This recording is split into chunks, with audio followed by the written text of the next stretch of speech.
So Helen Gaynor studied and worked in music and education, then graduated from NCAD in fine art painting and was later awarded a first-class master in creative writing from UCD. So it's correct what I'm saying, that you are so complex.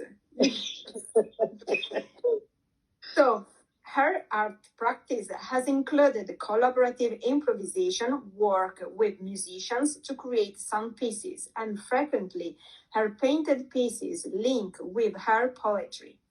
Her paintings are in public and private collections in Ireland, France, the UK, and US. In 2017, she co-curated a two-venues show for Wexford County Council and Wexford Arts Centre with Catherine Bowie. So anyway, I'm going to start off, I think, on something with words. It's just a very short poem, and it's called Fields of Vision. And this is where, I suppose, those nature lovers amongst us, we often make attempts to tame nature by gardening. And I have a very wild garden in part. Part of it is deliberately meant to be wild, and another part of it is meant to be tame, but it's not, because I can't keep up with it. So this one is about that whole thing of kind of creating little spaces that mean something in a garden. Fields of Vision. Each spring it falls to me to clip the hedge, so that rounding the corner beyond the briars and nettles last year grew high as myself. Past the bluebells and wayward primroses, in the company of plants plucked from Heather's Lane, round the bowl of an elm that survived, open a window to the sea. A restoration of order in the prospect, sunlight's silver slivers on aquamarine, a porthole like a blue polished gem in the unlikely setting of a woodland glade. Now, that leads me to the next thing, because I have this book here. My instruments are wind instruments. I'm a recorder player and I'm a flute player. And so the bird fancier's delight is something that I have encountered. And there were several editions of this around about the early 1700s. And so I have recorded on my computer, I recorded the other day, a couple of tunes for different birds that I'm playing them on a treble recorder. They could be played and be even more bird-like if they were on a sopranino, but my house is... Things are being moved around in my house at the moment. I would have no idea where to locate a sopranino, where I knew where to find a treble recorder. So here, without further ado, I will try and play for you the tune for the bullfinch. And these are very short, but these are where... very short pieces. Can you hear that? Bird fanciers. Yeah. Perfectly.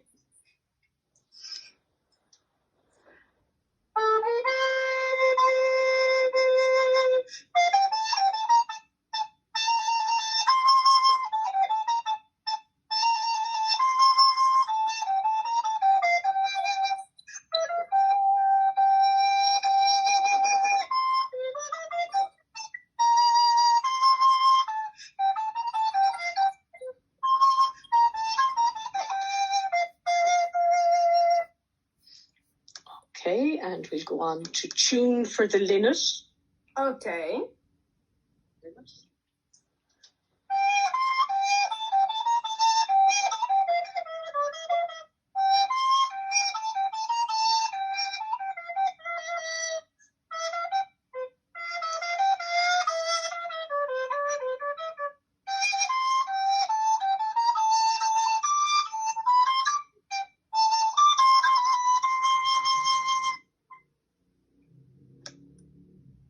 Tune for the woodland.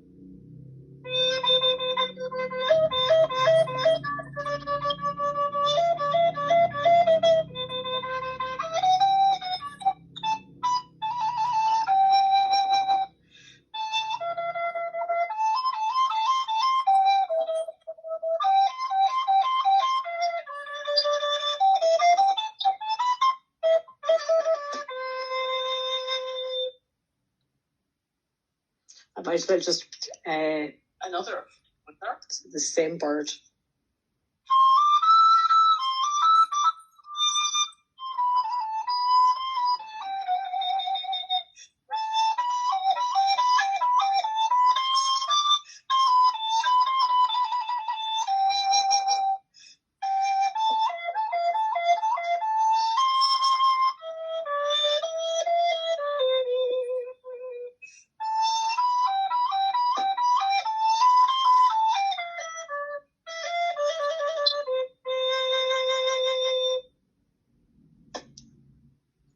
It's really falling asleep. It's incredible.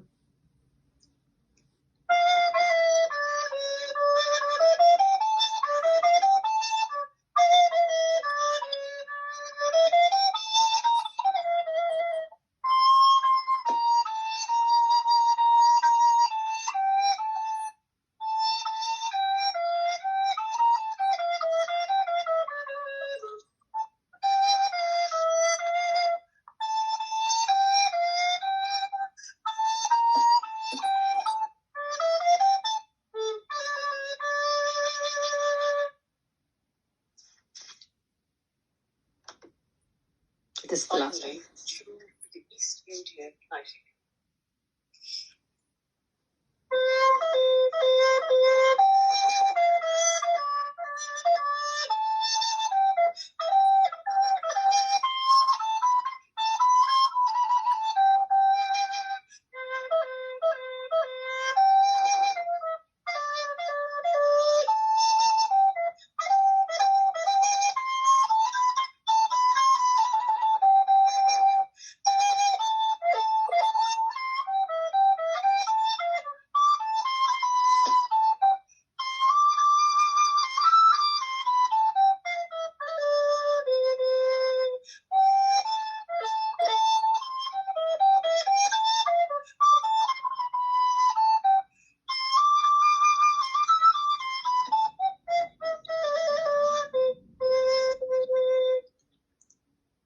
Okay. Now, just to read it, teaching birds to imitate tunes properly composed within the compass and faculty of each bird was a popular and lucrative hobby in the 18th century and coincided with the vogue of the flageolet. The bullfinch was the favourite pupil out of the 43 collections. In the collection 11 are for him. And let me see, there's something about the other thing is that the bird flageolet was a very specific one that was designed for birds, was more slender in shape and more chaste in tone than the ordinary flageolet. And then it also, the sound of the recorder was intimately associated with the bird song, since recording was the technical term for the learning stage of the bird's acquisition of song. And in fact, on the recorder, the mouthpiece of the recorder is called the beak. So it's called the flute, the beaked flute is what. Yeah. Anyway, so that's my little thing on bird song. That's it. Yeah, but it's lovely, and it's interesting to see also how this definition of beak, it's like in Italian, they even the words they are changing, of course, for the language, but in every language we are keeping that comparison between the instrument and the nature, and in this case, the birds. Yeah. So, and probably that is the only way to call or just to name that things, because the man was just inspired by the nature from the age of the cave until now, I think. Yes. And we tried to imitate nature in paintings, and we tried to imitate the sound of nature.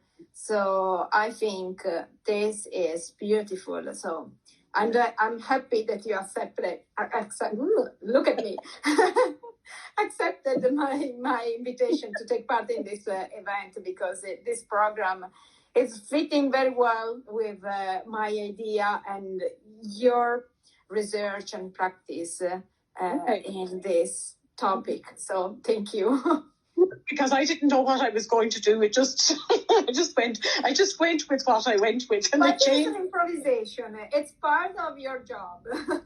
Yes, it's part of the improvisation, and anyway, I think the improvisation it's sometimes better than prepare something because otherwise it's not anymore authentic or spontaneous, and I think it's the best way to give to the viewer in this moment and an authentic insight into your practice, your research, and all these things that they are stimulating you in your art practice. So yeah. So the next one now. This is quite a long poem, but it kind of traces my my response to the fires in California in 2008. And it kind of tracks through in some sort of way, in a very, I suppose, referring very briefly to where I ended up feeling and being during the lockdown. So it kind of, one thing led to the other. And I've called it Segue, but I've had another poem that's quite a long poem that was Segue as well. So this is Segue too. So that's and it has 3 different parts. So and I say one, it's the first little section. So 1, the newspaper image draws me in. Burnt palms in California, paradise lost. They have held to their shapes, these trees, like centurions guarding devastation. Defiant, I am here, they utter, still standing. The work that follows has brushstrokes punctuated by photocopied palms, like the fire that inspires. Once I knew a boy who fished to save his soul. How well he understood the different pace, how wild places pulse. Energy vibrates, the pictures grow, wilderness paintings. As flames spread, Amazon, Australian bush, Alaska, parched earth. Arms of carelessness. On canvas, I paint with scary venom, then soften it, sowing seeds. A backdrop of leafy tendrils on the wall behind, to remind of riches past and dreams for the future. 2. At first, I look beyond the cultivated gardens of my urban life, to tales of feral fruit forests in Kazakhstan, black apples of Tibet, twisted mangroves at the verges. Watch a program about keynote predators and scientists who could advise on how to save the world by understanding rules that govern it.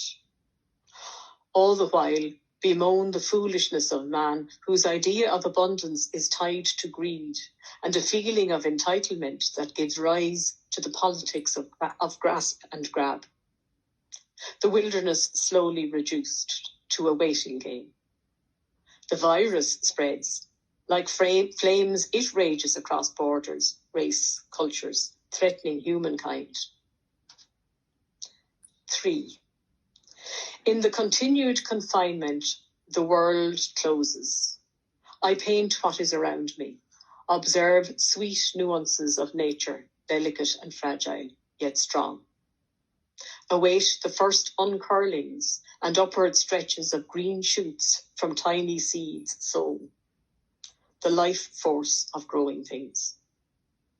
Then start to paint a wilderness of my own. Most of all, to feel the sweet silkiness of golden threads that link and bind. So that's it. And that's it for now, because it may change. Yes. My abandoning of a poem takes a long time. I have a very short little poem here, which I might as well read because it is so short. The Fugitive Smile, and this again was written during lockdown when my encounters with nature were on usually nighttime walks, I watched springtime unfold. So the Fugitive Smile, what I know of blossom is what I know of dreaming. Here today, gone tomorrow. So that's that. So now I think I'm going to go back. I will go back to some of the info. Oh yes. So at an early at an earlier stage then, so you can see in those poems that I have there, there is a direct connection with, particularly the long one, a definite connection between what I was painting and what I was writing. And I suppose the next pieces I'm going to play for you, these are, at one stage, I actually did improvisations with a group of musician friends, and the first lot were responses to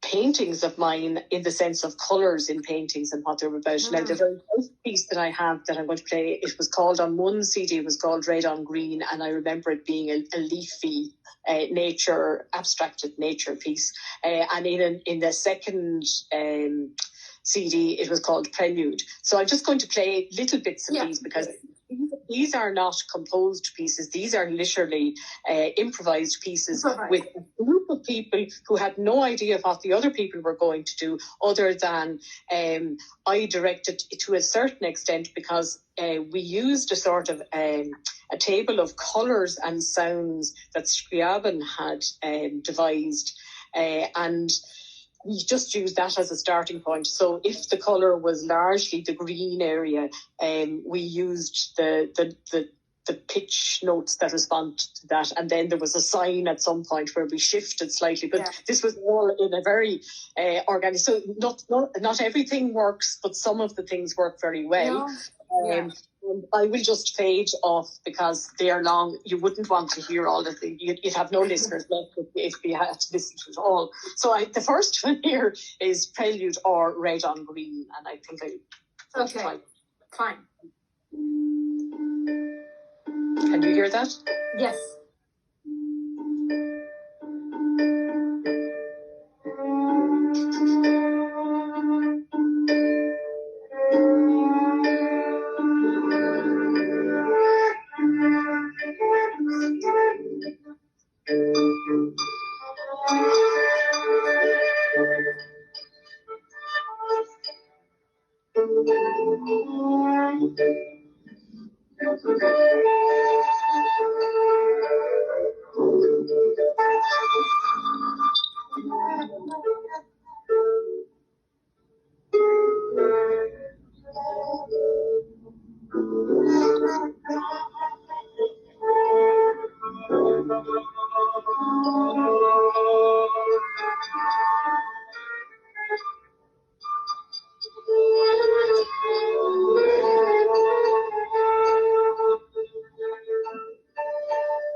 Okay. The next one then is called Dark Wood. So, I suppose I started, I often found myself in the beginning of my painting life, I painted a lot out of dark paintings in the beginning, and it was like the dark wood of Dante's Inferno. I think I was working towards the light, but I couldn't get to the light. I needed to do this dark space. So dark wood seems an appropriate kind of. There were lots of little paintings that came with it as well. Now I see if I can find it now. That'll be the next trick.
Okay, I'll fade that one out.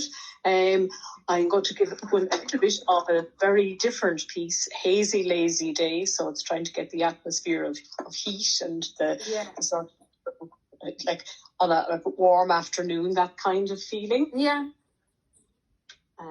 Okay, let's see.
And I think just to finish off then, Yes, this is perfect to finish because it's opened my heart now. It's beautiful.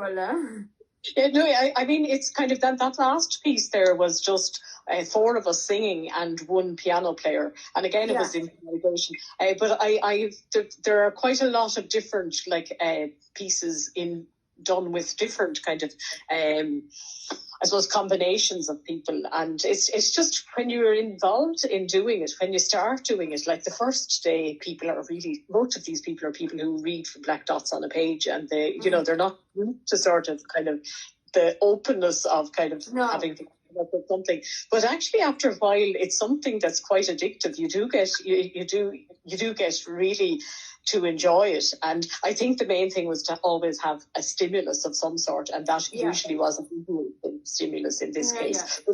But the second lot, it was sometimes a story stimulus, as in a journey story. But having something to grasp onto is just quite amazing what people can come up with in. Yeah, no, it's stimulating the imagination of people they are playing and singing, but at the same time, I think it's stimulating my imagination. Like I'm there, and I don't know what will happen. I'm not sure what I have to expect. So anyway, it's good to see and hear. In this case, listen what a group of people they can just realize with their voice that is natural instrument. Everyone we have this instrument just from our birth. So, but I'm not able to use. I have just to say Well, I can play a tiny bit of a composed piece, which was part of that, not composed by me. This was, I suppose, commissioned by me as part of this project from a friend of mine who is a composer, Liam Bates, who is very well known in these parts. And it was played by a very beautiful flute player who studied flute with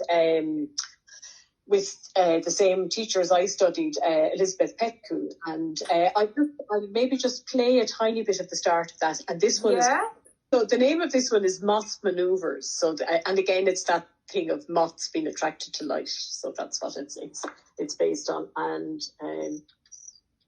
so I'll just play. It's for solo flute, so it's flute alone. And Elizabeth Petku is the soloist.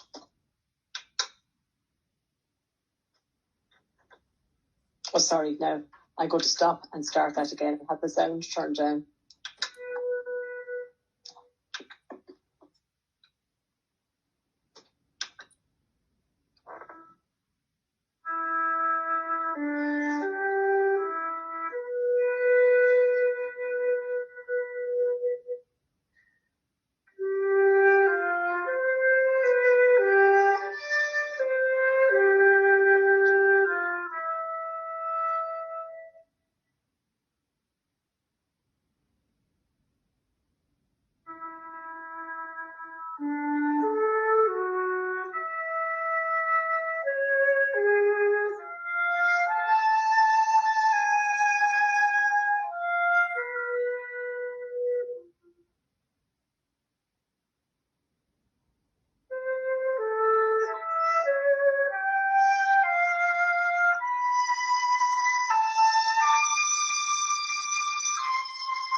Thank you so much, and see you soon.